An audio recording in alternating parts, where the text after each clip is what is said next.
Je me présente. Je connais à peu près tout le monde ici. Je m'appelle Steve Charbonneau, ancien joueur de football professionnel. Vous allez vous dire pourquoi Steve Charbonneau, joueur de football, ici à l'Expo Soccer. En fait, c'est très simple. Peu importe le sport, il y a des principes de base qui tiennent la route, qu'on soit un joueur de soccer, un joueur de hockey ou un joueur de football. À la base, je sais qu'on m'a présenté comme quelqu'un qui est spécialiste d'entraînement. C'est pas vrai. Je ne suis pas un spécialiste d'entraînement. Je suis un entraîneur certifié, mais loin d'être un spécialiste. Pourquoi? Parce que chaque entraînement est fait en conséquence de l'individu. Au football, c'est la même chose. Peu importe c'est qui l'entraîneur, Simon, peu importe c'est qui l'entraîneur, un programme d'entraînement est aussi valide ou aussi bon ou mauvais que l'attitude de la personne qui rentre dans la porte. La personne rentre, peu importe si j'ai passé en tant qu'entraîneur, j'ai passé 3 heures à faire un entraînement qui, à mes yeux, est le meilleur entraînement pour cette personne-là, mais la personne que j'ai rencontrée hier. Si l'attitude de cette personne-là, aujourd'hui, est vraiment négative, médiocre, mon entraînement, je fais ça avec, on le met dans la poubelle. Quand tu arrives au football, c'est la même chose. Au soccer, c'est la même chose. On se prépare en conséquence de l'adversaire. L'adversaire est pour nous un objectif. Il faut garder ça ici. Notre objectif, c'est de battre l'adversaire qui est aussi payé dans le football professionnel, est aussi payé pour se préparer, étudier les jeux et tout ça. Il faut être capable de s'adapter énormément. Donc, la préparation, c'est une chose, mais il faut avoir la capacité de s'adapter à chaque jour, même à chaque minute.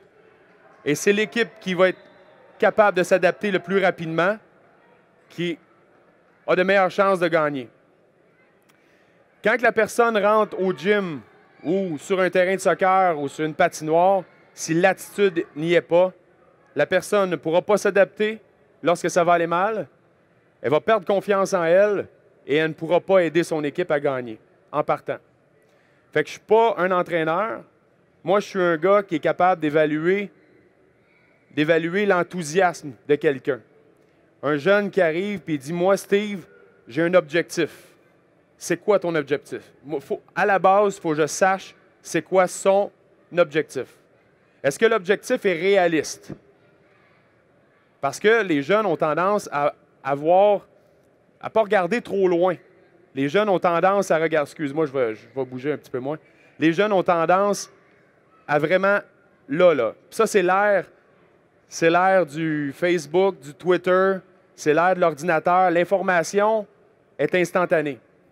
On a développé ça chez le jeune et même le moins jeune. On veut tout de suite, des résultats tout de suite. Le problème, c'est que ça ne se fait pas. Dans le temps de le dire, il faut avoir des petits objectifs réalistes. Et à chaque fois qu'on atteint un objectif, on regarde nos objectifs réalistes encore, puis on progresse. Moi, j'ai 6 pieds 5. Tout le monde dit, on sait bien, Steve, tu as joué au football parce que tu étais grand et gros. Mais je suis aussi beau et sympathique et vraiment très agréable aussi. Mais ça ne compte pas au football, il paraît. À la base, je vous le dis, je n'ai pas choisi le football, moi. Quand je parle du football, là, je sais que le soccer, là, on l'appelle football, mais le football américain, je ne l'ai pas choisi. Moi, j'ai choisi le sport. J'étais un maniaque de sport. Quand j'étais tout petit, il y a longtemps, je m'étais dit, moi, plus tard, je veux faire du sport. C'est sûr que, étant donné que j'étais déjà 6 pieds 4, 6 pieds 5 à 14-15 ans, il y a du monde qui m'ont regardé et ont dit, lui, on va faire quelque chose avec. Mais je vous pose la question, est-ce qu'on gagne avec du potentiel? Non. La réponse est non, on ne gagne pas juste avec du potentiel. Il faut avoir le talent qui vient avec. Et le talent, ça se développe. Ça se développe avec beaucoup de choses. D'un, il faut être passionné de ce qu'on fait. Il faut avoir du plaisir à faire ce qu'on fait. Puis honnêtement, il faut savoir connaître son rôle. C'est quoi mon rôle au sein de l'équipe? C'est important. Au football, je vous le dis, pour ceux qui ne connaissent pas le football, j'étais sur la ligne défensive. Je vais vous donner un cours 101. OK? En passant, quand je jouais, moi, j'étais 300-310 livres de muscles.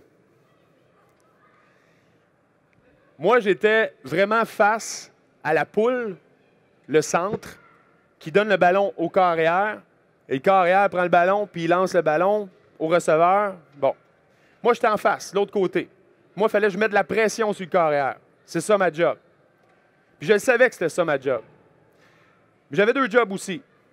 J'avais le trou qui était là et le trou qui était là de chaque côté du centre. C'était ma job. Il ne fallait pas qu'aucun porteur de ballon passe dans ces trous-là. Fait que c'est sûr qu'à 310 livres, ça m'aidait beaucoup. Mais à la base, si je vous dis que le football, c'est le seul sport qu'on est capable de jouer à ma position sans toucher au ballon. J'ai fait 11 ans professionnel sans toucher un ballon de football.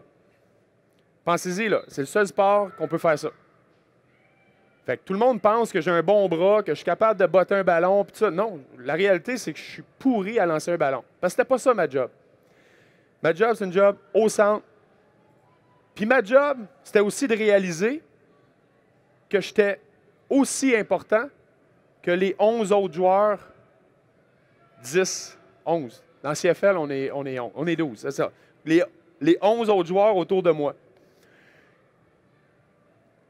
Les 3 joueurs là, les 2 joueurs là, les 2 joueurs en arrière, je connaissais leur rôle. Peu importe que ce soit au soccer ou au hockey, il faut connaître son rôle. C'est ça qui fait notre force. Il faut savoir bien s'entourer. Moi, j'ai su bien m'entourer avec ces gars-là, de créer une relation d'amitié avec eux autres, mais encore plus, d'être capable de travailler ensemble en synchronisme. Puis c'est ça qui est important. On regarde une équipe de hockey, novice, ou même Mag 1, Mag 2, novice, atome, dans une petite communauté en région, qui vont grandir. Toute l'équipe, les 20 joueurs vont grandir ensemble. On voit le changement que ça fait, même après 3-4 ans, parce qu'ils se connaissent. Au football, c'est la même chose. Le noyau reste sensiblement le même, toujours. C'est sûr qu'on va apporter des changements au cours de l'année. Quand on devient agent libre, on change une dizaine, vingtaine de joueurs. Mais en général, c'est ton noyau, puis c'est ça qui est important. Donc, de connaître son rôle, de le faire, de bien le faire, de bien se préparer, parce que c'est important, mais d'être passionné, puis de le faire avec plaisir. Parce que sinon, on n'est pas à la bonne place. Même chose. C'est la même chose que si quelqu'un va travailler à l'usine, à chaque fois qu'il met la petite carte dans le timer, il lâche un petit « ne tente pas d'être là ». Malheureusement, c'est plate pour lui ou elle, mais ce n'est pas la façon de partir une journée. Si on ne trouve pas le côté positif dans ce qu'on fait, c'est très difficile d'avancer. Puis quand je vous dis trouver le côté positif dans ce qu'on fait, comme je vous dis, à 300 livres, c'est une chose, mais je ne suis pas invincible. En 11 ans de carrière, j'ai été opéré sous anesthésie 7 fois. Les 2 genoux, les 2 chevilles, les 2 coudes et la main. C'est difficile de revenir de ça. Et quand on n'est pas passionné, c'est très difficile de revenir de ça parce qu'on se dit pourquoi je ferais ça? Pourquoi est-ce que ça vaut la peine, tous les bobos que j'ai dans une saison? Parce que vous savez qu'on dit que le dernier jour qu'on est en santé dans une saison de football, c'est le premier jour du camp d'entraînement. Premier jour du camp d'entraînement, c'est la dernière journée qu'on est à 100%. That's it, c'est fini. Puis, dans CFL, on joue jusqu'à 23 games. C'est une très, très longue carrière. C'est 3 fois plus long qu'une saison universitaire. Fait que tu fais ça année après année après année, c'est très difficile. Tu te fais opérer hors saison, la réhabilitation, tu ne reviens pas à 100%, tu es nerveux, manque de confiance. Est-ce que le coach va me faire confiance? Je vais-tu avoir une job cette année? Pourquoi? Parce que dans le CFL, on n'est pas protégé comme au hockey. À chaque année, c'est à refaire. Puis si je vous dis que je suis un petit Canadien, un petit Québécois en plus, de Cowansville Beach, ça fait 50 ans qu'on a 14 000 de population. Il n'y a rien là, à part qu'il y a quelque chose dans l'eau chez nous. Parce que regardez le grand en arrière, là, il vient de Coansville aussi. Il y a quelque chose dans l'eau, je pense que c'est dans Yamaska chez nous. C'est pas évident parce que, en théorie, nous autres, les petits Québécois, on devrait jouer au hockey. Mais je ne sais pas patiner. Fait qu'on élimine ça. Je ne sais pas patiner. Ça te surprend, hein, Daniel? Je ne sais même pas patiner. Fait que moi, je veux jouer au football, je veux faire du sport. On me donne la chance d'aller jouer au football à Saint-Georges-de-Beauce à 15 ans. Papa, je m'en vais jouer à Saint-Georges-de-Beauce. Vas-y. Moi, je m'attendais à me faire dire, ben non, hey, t'es malade, 15 ans, tu ne passeras pas de la maison. Bon, vas-y. Mes parents avaient hâte de me voir sortir de la maison. Tant mieux. Je m'en vais jouer à Saint-Georges-de-Beauce. Je m'ennuie pour Vraiment, je m'ennuie pour mourir. Du monde très sympathique, mais sont victimes de rester là où ils restent, à Saint-Georges-de-Beauce. Là, après ça, je vais revenir chez nous et je vais me concentrer sur mes études. Parce qu'on s'entend qu'avant, je me concentrais plus sur le social puis le sport. Finalement, je me retrouve aux États-Unis. J'arrive aux États-Unis et là, j'arrive dans un environnement hyper bien coaché. Les entraîneurs, vraiment l'entourage, une salle d'haltères. C'était la première fois que je voyais une salle d'haltères. On avait vraiment des sessions d'entraînement obligatoires. On est là, on a du fun, on a du plaisir, une gang. Moi, c'est ce que j'aime. C'est l'ambiance de gang. Mais à la base, je n'ai jamais perdu de vue que moi, j'étais là parce que j'aimais le sport. Pas nécessairement le football encore. Vraiment le sport. Puis ça, tu es passionné. Fait que tu joues, tu vas à l'école en anglais. Moi, c'est pas ma langue. J'ai beaucoup de difficultés. Puis là, j'étais porteur de ballon. Porteur de ballon, là, c'est celui qui a le ballon, là, puis à 6 pieds 4, 6 pieds 5 à 15 ans, je suis une cible facile. Moi, on m'a dit, Steve, jamais tu vas pouvoir porter le ballon. Tu es trop grand, tu vas te faire péter les genoux, c'est impossible. Vous savez que mon record de toucher marqué a été brisé pendant que j'étais sur le terrain à Edmonton en 2003. Les records que j'ai brisés aux États-Unis comme porteur de ballon parce qu'on m'avait dit que je n'étais pas capable de le faire. Que pour moi, c'était impossible. Là, c'est devenu plus sérieux pour moi, le football. C'était plus juste une petite passion puis un autre sport. C'était, attends une minute, là. Là, on est en train de me donner des défis. Des vrais défis. Toi, tu n'es pas capable de porter le ballon. Je leur ai prouvé qu'il avait tort. Je fais mon junior year, mon senior year. Là, toutes les universités américaines de toutes les divisions m'écrivent pour me dire qu'ils me veulent dans leur équipe. Mon choix, il est clair, il est fait, il est là, j'ai tracé la ligne.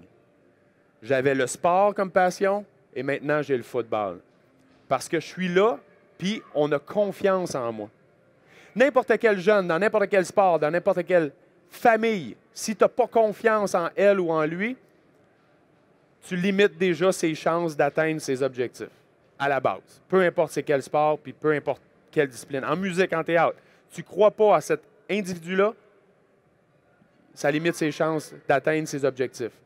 Là, moi, pour la première fois, on croit en moi. Les universités m'écrivent.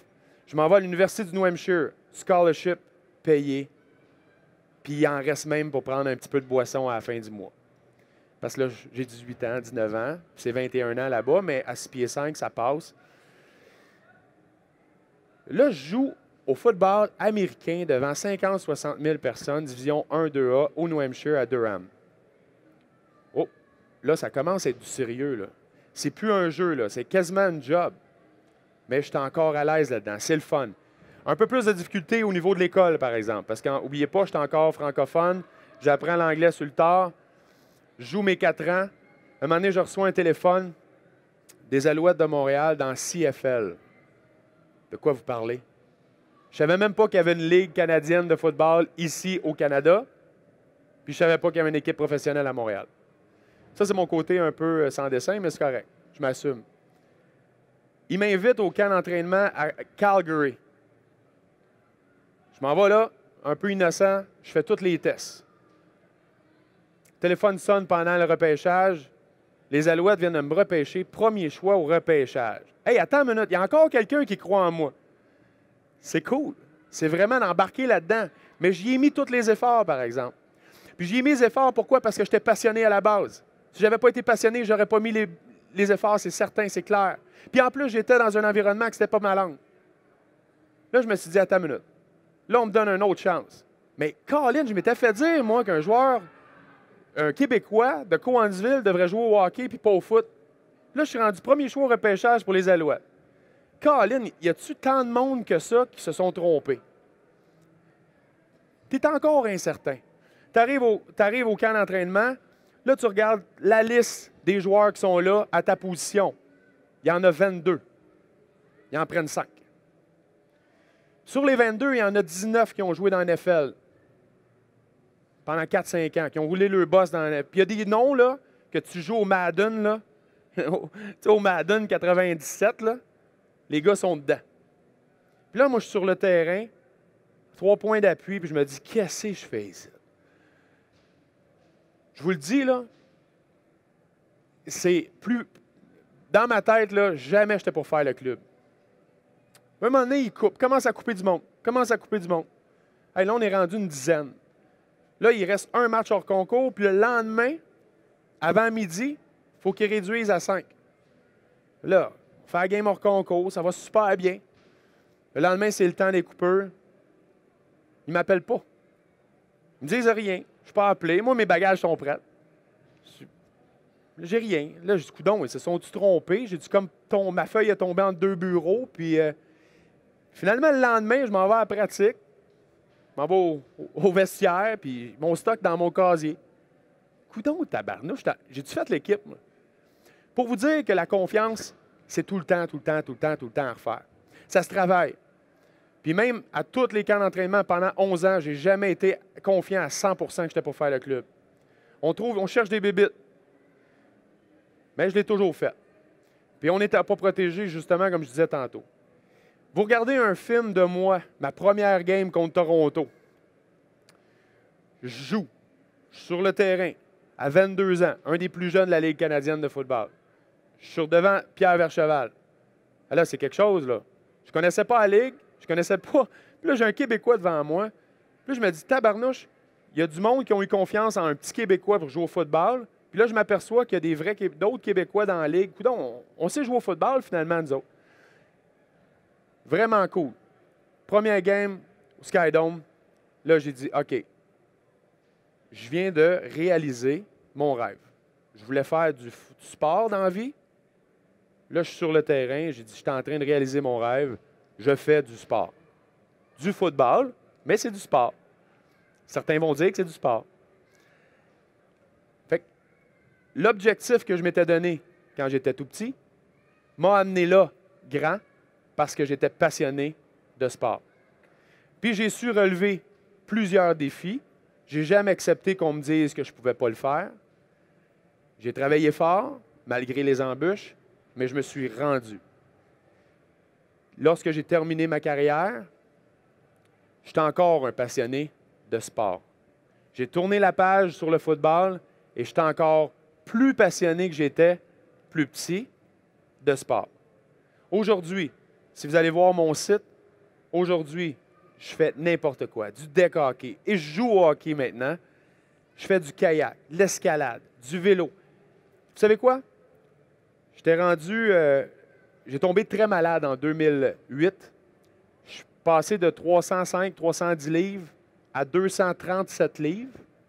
Je vais vous laisser 2 minutes pour faire le calcul dans votre tête. À 237 livres en 7 semaines. 7 semaines, vous savez qu'il y a 8 semaines dans 2 mois. C'est moins que 2 mois. J'ai perdu énormément de poids. Pourquoi? 2 mois avant, j'étais allé en République dominicaine. J'ai pogné un petit virus qui va affecter mon foie. Moi, je suis O négatif. J'étais sur la liste des transplantations de foie pan-canadienne. Je suis sur la liste des transplantations de foie pan-canadienne. Je suis O négatif. Mon foie ne vient pas. Et puis,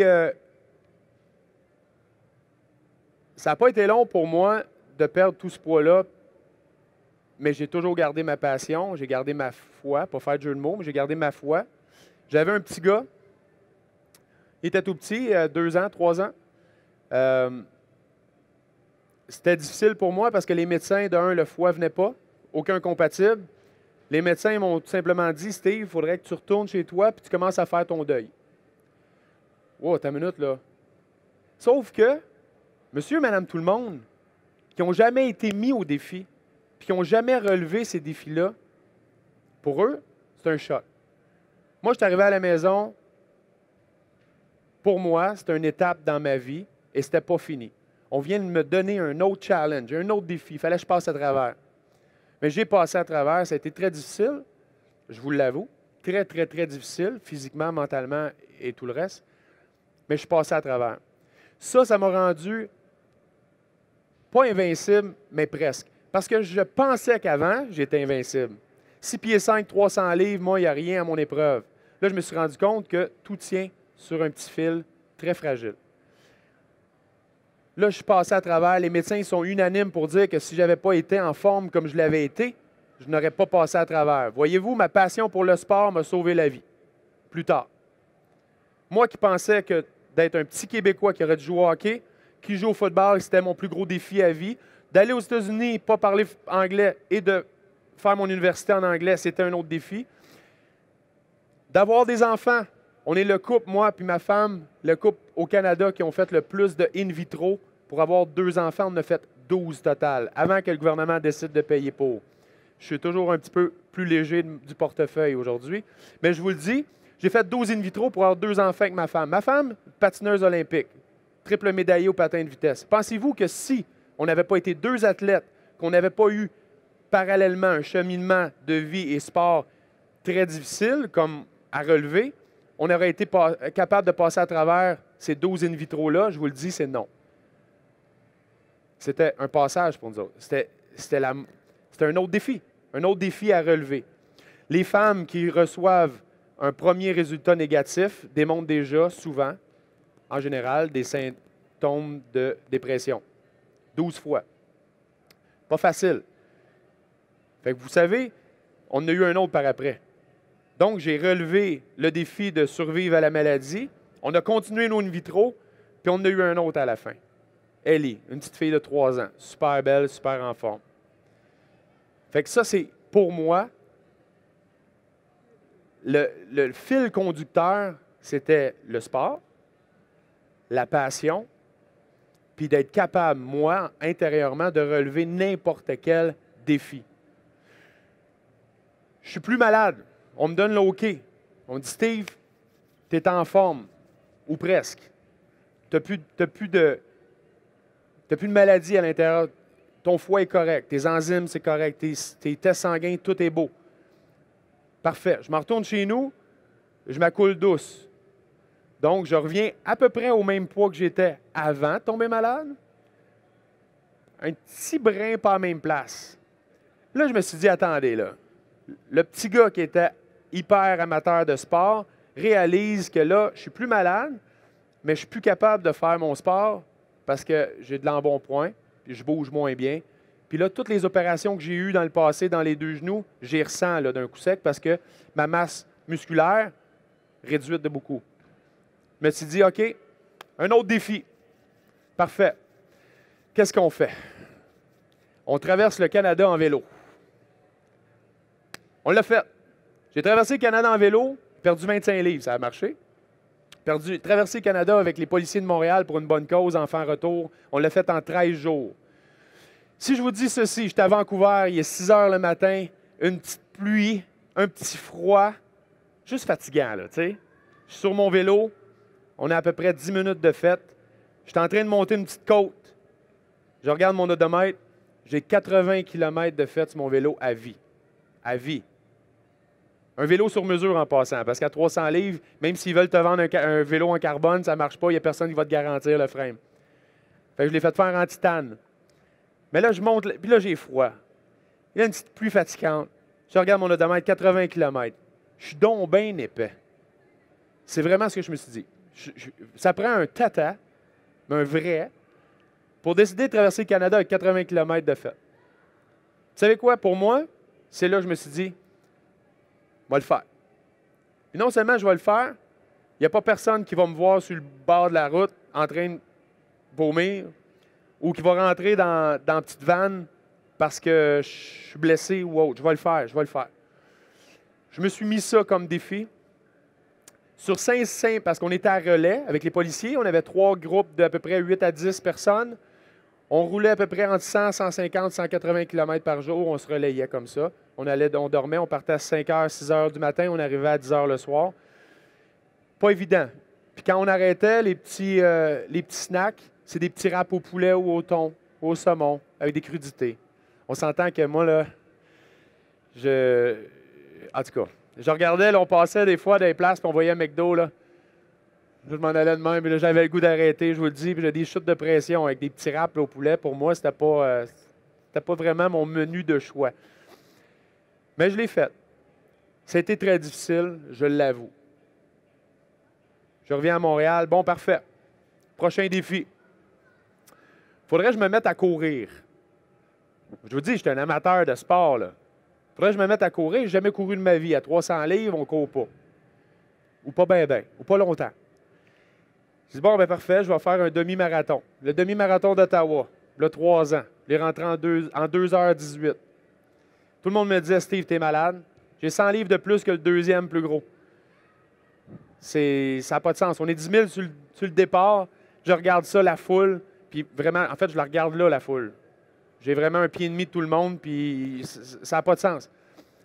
Puis je le fais. C'est vraiment pour... À l'arrivée, je vous le dis, j'en ai bavé. J'en ai vraiment bavé. Mais quand je suis arrivé... Parce que vous savez, le sentiment d'accomplissement est en lien direct avec la grosseur du défi que vous vous êtes donné. Puis quand je dis « faites-vous des objectifs réalistes », je prêche pas pour... en fait, c'est faites ce que je dis, faites pas ce que je fais. Moi, mes défis sont vraiment un peu too much. Mais je ne sais pas pourquoi, j'ai la capacité de le faire parce que à chaque fois que j'ai un défi comme ça, puis je m'arrête, puis je sens que j'ai un doute, je pense à tout mon cheminement, toute ma vie. Qu'est-ce que j'ai fait comme sacrifice pour me rendre là? Puis je vous le dis, ça rend les choses pas mal plus faciles. Je le fais pour mes 2 enfants qui sont là aujourd'hui et qui n'auraient pas été là si je n'avais pas survécu la maladie. Je le fais en remerciement pour la carrière que j'ai eue. Parce que c'est un privilège pour moi d'avoir fait ça comme job. À 22 ans, moi je suis un fils de garagiste, j'aurais pu aller poser des pneus puis installer des muffleurs à 22 ans. Mais non, j'ai joué 11 ans professionnel au football, dans un sport. Aujourd'hui, avec monentraîneur.com, c'est exactement ça. Pourquoi? Ceux qui ne savent pas c'est quoi, c'est un portail, c'est un moteur de recherche qui facilite vraiment la recherche pour tous ceux et celles qui recherchent une activité, un sport ou un site là où on peut pratiquer un sport. Je trouvais, moi, en tant que maniaque de sport, que je trouvais ça difficile de trouver des sports qui étaient adaptés pour moi. Fait que j'ai monté ça vraiment dans l'optique de favoriser ou en fait d'inciter les gens à bouger mieux, à bouger plus. On parle beaucoup on a des gens qui écrivent sur le site, on parle beaucoup des saines habitudes de vie. Tout ça parce que moi, j'ai été chanceux de survivre parce que j'étais en santé. Je suis un gars, encore aujourd'hui, beaucoup plus passionné que je l'étais à 19-20 ans. Parce que, encore une fois, tous ceux qui jouent au soccer, au hockey, le moment présent. Vivez pour le moment présent et à chaque fois que vous embarquez sur une patinoire, sur un terrain, dites-vous qu'aujourd'hui peut être ma dernière journée. Vous donnez votre maximum à chaque fois. Je suis un gars d'affaires, je suis un entrepreneur.